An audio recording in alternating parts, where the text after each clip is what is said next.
just spent the night at Manzanita Creek Winery, which is in Healdsburg, California, right in the middle of wine country, really. So we are in a great location, broad location. However, the actual location itself leaves a little bit to be desired. You want to go into that? Yeah, so we are basically in an industrial area behind a couple of really big buildings, and there's a lot of wineries here. Manzanita Creek actually shares a building with another winery. I think it was Solano. I think they're all under the same umbrella. Like they're all there's a whole bunch of them that are like related, and you know how wineries are. Either way, we're looking to the left at some garage doors here. I'm looking at a shipping container, like a semi/train shipping container in front of me, and Highway 101 is the noise you may or may not hear out to the side here. Like, so right there is Highway 101. So the benefits are, this is right off the highway. It's easy to get to. You can pull all the way through with the RV. They've got lots of parking. The guy's willing to let like more than a few vehicles stay here. I mean, he'd be slamming them in if he was doing that, but it's all pull through one side and pull out the other side. And we've got 38 feet with the bikes, and I would have no problem doing that. So so that's cool. And then the other benefit is, I mean, we were 5 minutes from downtown last night, which is a really nice touristy downtown, and we paid, you know, $50 for a couple of cheeseburgers and fries, but... Well, it's wine country, so like prices are what they are. But it's such a cute little downtown. They have this plaza in the middle, like you would see in an old European style city, and it's just really, really cute. Great restaurants, great area. So I definitely recommend coming here. It's just be aware of the actual place that you're staying. It is not quiet. No. It's secluded. There's not other people around. But you've got car noise on the one side, and then on the other side, on this building here, I still don't exactly know what it is. It's some kind of, you explain it. So again, this is an industrial building. I don't know what they're doing inside here, if this is part of the winemaking process or what. But there is a large, probably 100-gallon tank air compressor sitting raised up on the outside corner of this building. The corner is kind of an angle. Underneath that is a bunch of other tanks, probably oxygen and other materials that they need for doing whatever they do here. Well, anybody that knows air compressors knows that as an air compressor fills up, once it gets to pressure, it stops. But that pressure, either the air compressor is used or pressure just leaks out of the orifices of the air compressor, right out of the hose, out of whatever. And when it gets down too low, the air compressor kicks on. Well, this air compressor is pretty much always on. So what's happening is it's actually going the other direction. And when it gets too much air in it, there's a massive release of air, and it goes. I'll be a little upset if it doesn't happen while we're on this video right now. It just happened. Did it? Yeah, it did right before we started the video. It's been going about once an hour-ish. Yeah, it seems 45 minutes to an hour. Yeah. It definitely woke us up every single time it went off last night. Super every loud. time. So. Well, the first time it went off, we were just setting up the coach, and Rachel's like, "What is that?" And I thought there was something wrong with the coach. Honestly, it sounded like a tire just blew. Like a tire just like air just started rushing out of it. And if we'd run over a screw or something and that thing popped out, that's what it would sound like. Air just rushing out of it. And that's what I thought it was. But no, it was that thing, because it's a long sound, maybe a few seconds, where it just goes psh, like that and then stops. So wait, what was that again?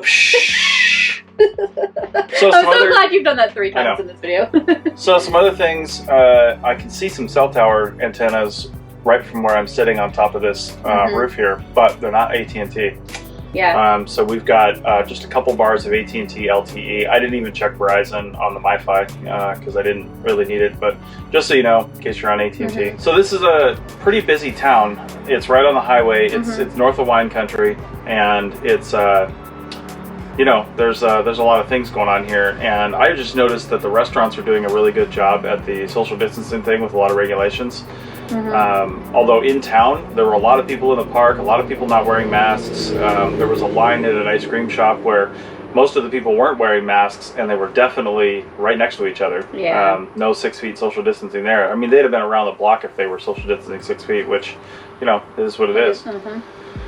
So I think my final... Oh, and let's talk about the winery. So we walked in, and he wasn't doing a tasting, because I don't think they have enough people for tastings, because if they open a bottle, they can't. They gotta chuck the bottle. Yeah. You know. But the guy was really nice. We ended up buying 2 bottles. There was an old Vine Zin that I wanted that was $30, and there was a more expensive one that actually I didn't even notice that was $44. And the only one he had left was a 44, and it was a vintage 2010, which we haven't tried yet. But he gave me that for $30.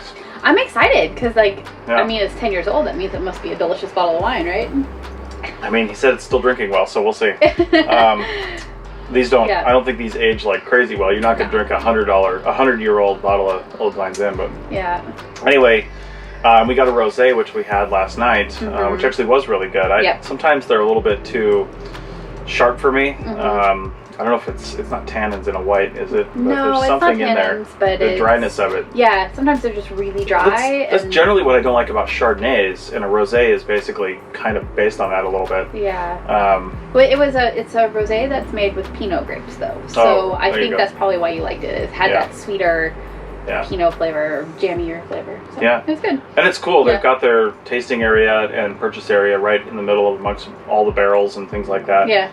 Yeah, so the winery is great. I mean, if you stop here and just grab a couple bottles of wine, it's worth an overnight stop. Yeah, just to hang out here. And the guy was clearly very knowledgeable about wine because we couldn't taste anything, so we couldn't try it to find out what we wanted to buy. But he asked us what we liked and kind of got an idea of where our tastes were, and then he made some recommendations. And we've only tried one so far, but it was a good recommendation so far. So yeah, it was cool.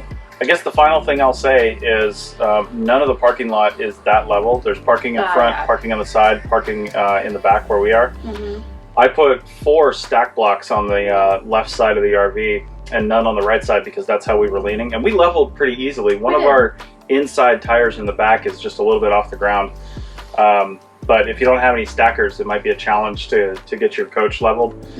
Because the whole thing looks level when you're looking at it, but of course when you're looking at it with an RVer's eye, it's very much not level. Yeah. There's undulations and the whole parking lot slopes for draining anyway, which is what they do. The front seems to me to be even less level, and the side is very much not level. I'm not even sure we could have leveled on the side, to be honest. No, it was very slopey over there. Very slopey over there. Slopey going up and down and sloping down from the building as well.